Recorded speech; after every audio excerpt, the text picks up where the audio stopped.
Welcome back, guys. I'm Mike Burrows from StanceWorks, and we are back to working on the Ferrari today. We're going to dive right into it because it is a very cold, very rainy California morning, despite the insane amount of sunshine we're getting.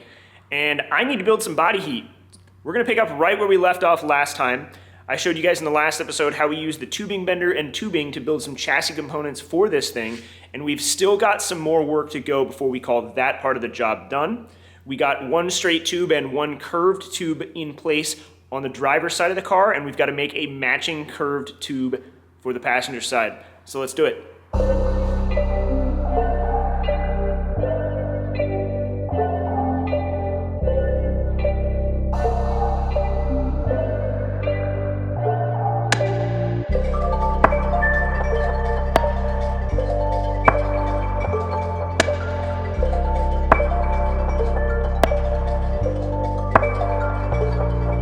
So I've got this tube bent up, and I need to lay it into the car so I can make some preliminary Sharpie marks on it so I know what to cut off, just like we did last time.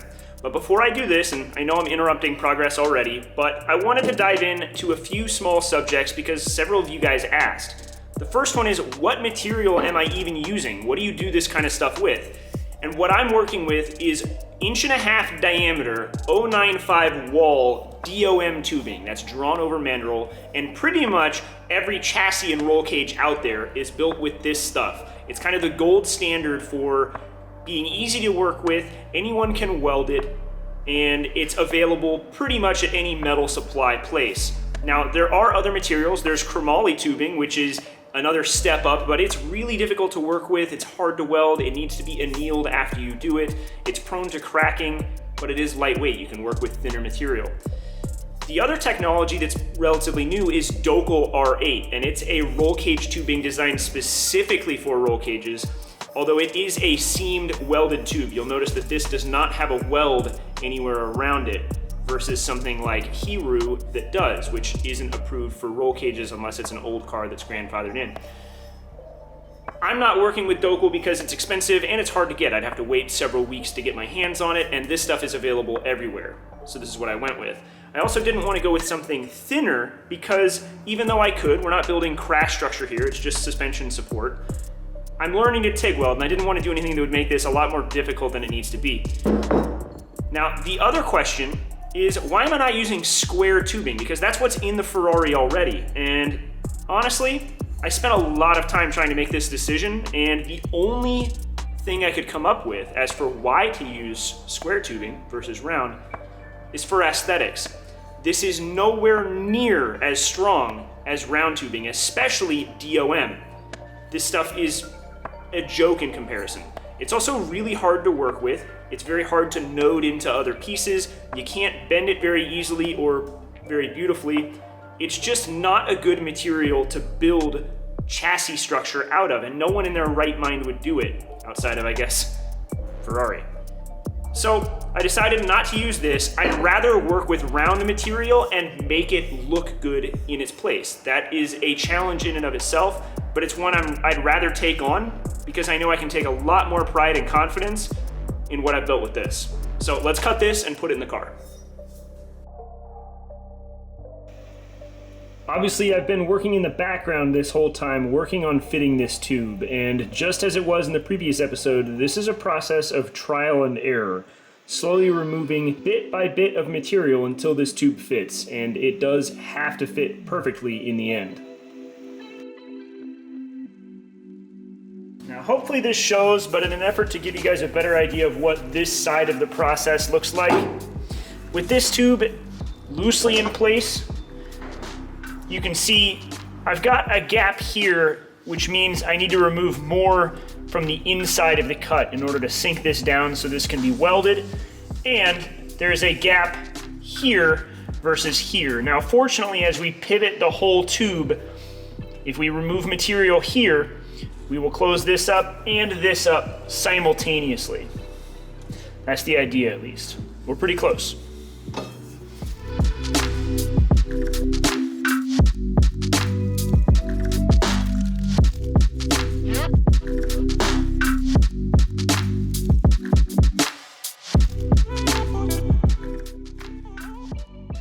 With the tube fully cut and fitted into place, I needed to hop into the engine bay and do some metal cleanup so that everything's ready for TIG welding, which included grinding and using some acetone to clean everything off. After that, I grabbed a ruler and a tape measure and checked everything to make sure that it was all true and square, and more importantly, symmetric from side to side. I don't want this looking crooked once it's all in there. After that, I grabbed my welder and stuck everything into place.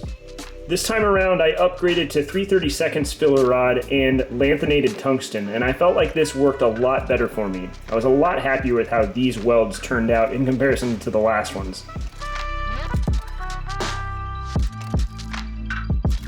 All right, so those are tacked in there and then some, I suppose. I'm gonna sit down and actually fully weld them another day in the future. I don't feel like doing that right now. Now, I can't do the next set of tubes that I want to do because the engine has to go back in to do those, and I was borrowing the transmission I've been using for mock-up from my buddy Amir Benetu, and this past weekend, he took his NSX as well as his backup transmission down to COTA for the first round of Global Time Attack, where he placed second in the street class and ran a 220. Awesome to see.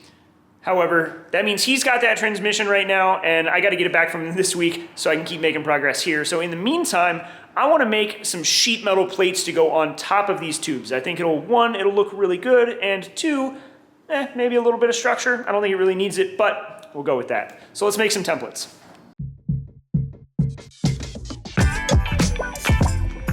Here I'm making a good old-fashioned cardboard template.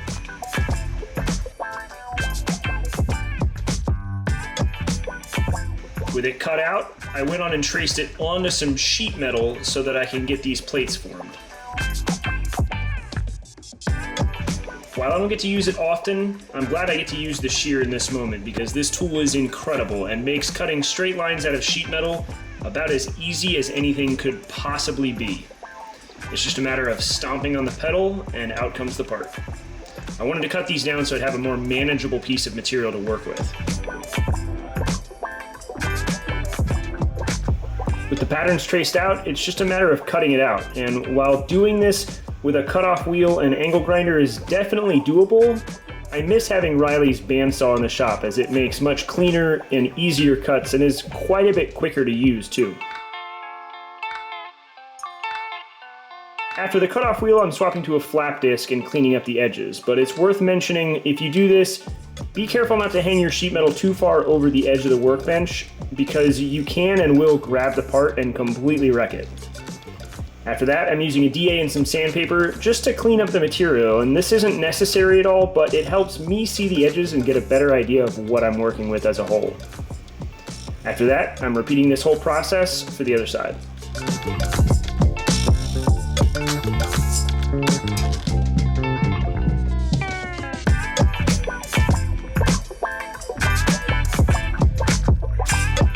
So I've set these guys in there, and they need a little bit of fine tuning, a little bit of trimming, but I figured show you where I'm at the moment. And now I've got to figure out where to place some dimple dies. So here they are in place and what they will eventually look like. I want to, as said, dress them up a bit with a dimple die, make them look nice, but I think overall these are going to really kind of help, I don't know, make the whole thing look good. Or maybe I'll finish them up and won't like the way they look at all. Dimple dies. Now, obviously everyone loves the way these look, I do too, but what a lot of people may not know is these add a ton of structure to sheet metal. The panels that we've been making, as you guys can tell, they're pretty flexible. I mean, they're just thin sheet metal. There's not a lot of structure to this. However, we can make these a lot stronger with a dimple die. Now, there are several different types of dimple dies and different setups, and they all do a little bit different things. There's different shapes, there's even like triangles, stuff like that. However, the two most common and important types to discuss, of which I have a set of each, are those that punch their own hole and those that don't. Now, starting with those that don't, I'm gonna be honest.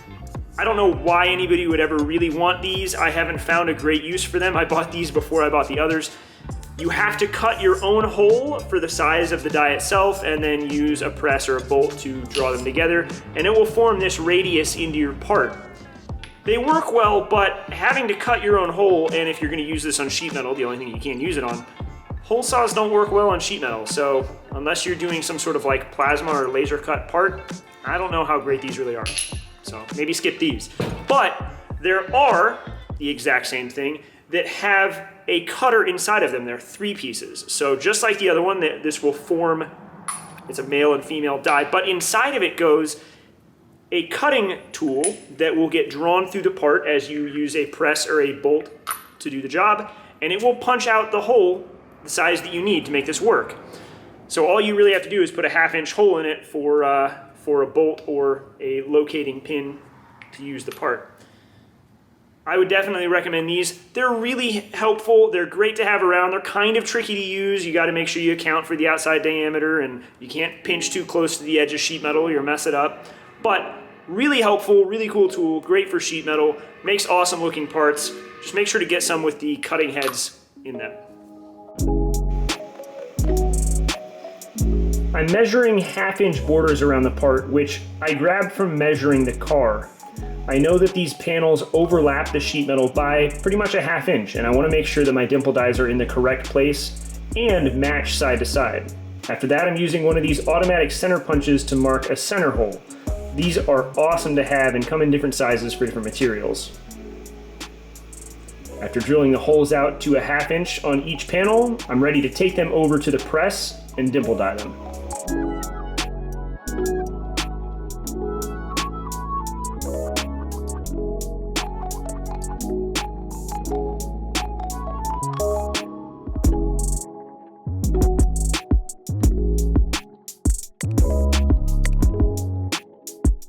And here's a look at the finished part. I'm pretty happy with how they come out, so let's see how they actually fit into the car.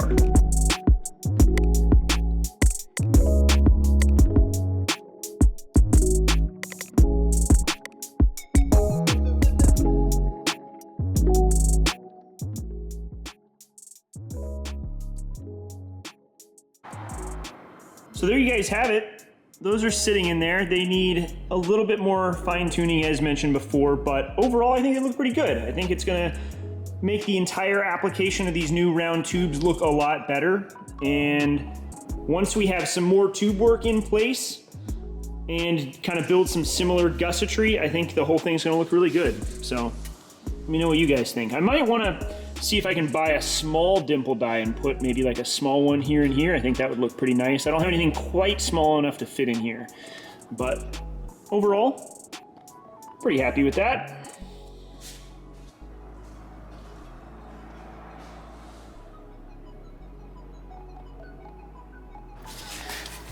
Up next, we need to get in here and build some tubes that go from kind of this node, this joint here, down to our lower rail.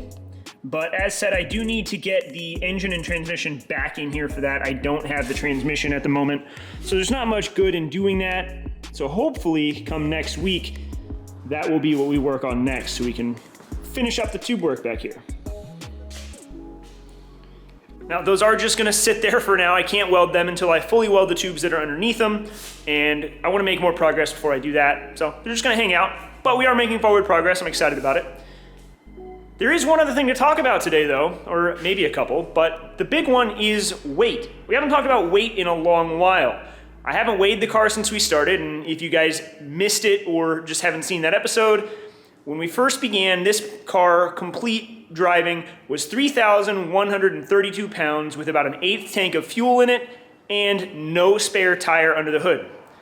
I've kept pretty good track of everything I've pulled out, which my last actual tally was like 1,407 pounds, and I've probably pulled another 100, 150 pounds out since then, but I haven't added everything up. There's a lot of components that have come out of the car that I haven't bothered to weigh because they're gonna go back in.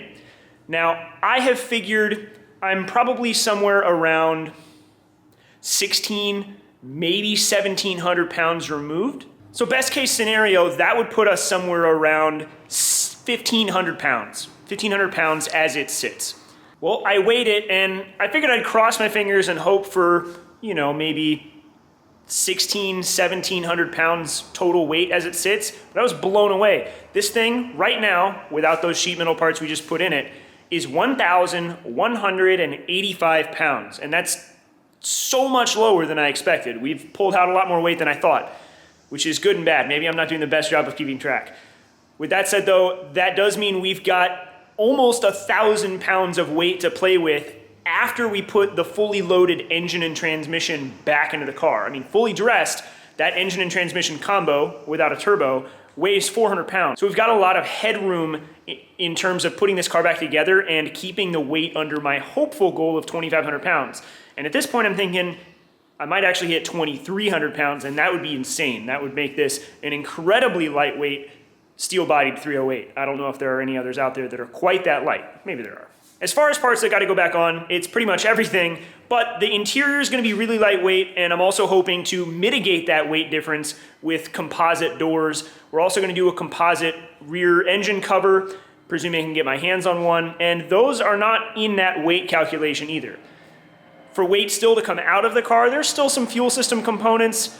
We've got those composite panels, and I think I'm gonna pull the headlights out of the car, the pop-up assemblies, and retrofit something a bit more sleek and simple, and keep it looking factory from the outside, but I think the car looks pretty silly with the pop-ups up anyway, and that's a lot of weight with those motors I can get rid of. Now, with today's progress, I wanna jump back to that tube that we made in the beginning of the episode and answer a question some of you guys have asked before, and that's, why did I not use a tubing notcher to do it? And I wanna show you guys. So this is a tubing notcher, and there's a lot of different versions of this tool.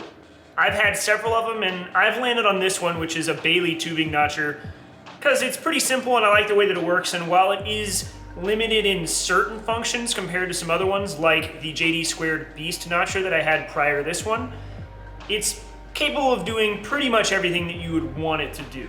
Now, if you don't know what a tubing notcher does, it puts copes on the ends of tubes, kind of like what I hand cut earlier in this episode or did in the last episode. When you want two tubes to fit together, you have to cut a shape out of one tube so that it fits to the other. And that cut is called a cope. Some people call it a fish mouth, and once they're together, it's called a node, and that's what you'll hear me saying when we're talking about points where tubes meet on the car. So let me show you guys how this tube notcher actually works, and then I'll show you why I didn't use it for this. This tool is pretty simple. It pushes a hole saw matched to the tubing size through it at a specific angle so that it can mate up to a tube of the same size. Now you can set the angle of this by loosening some bolts here, and this will pivot around, and there's actually an angle gauge down here on the bottom, and it will allow you to set the coping angle where you want it.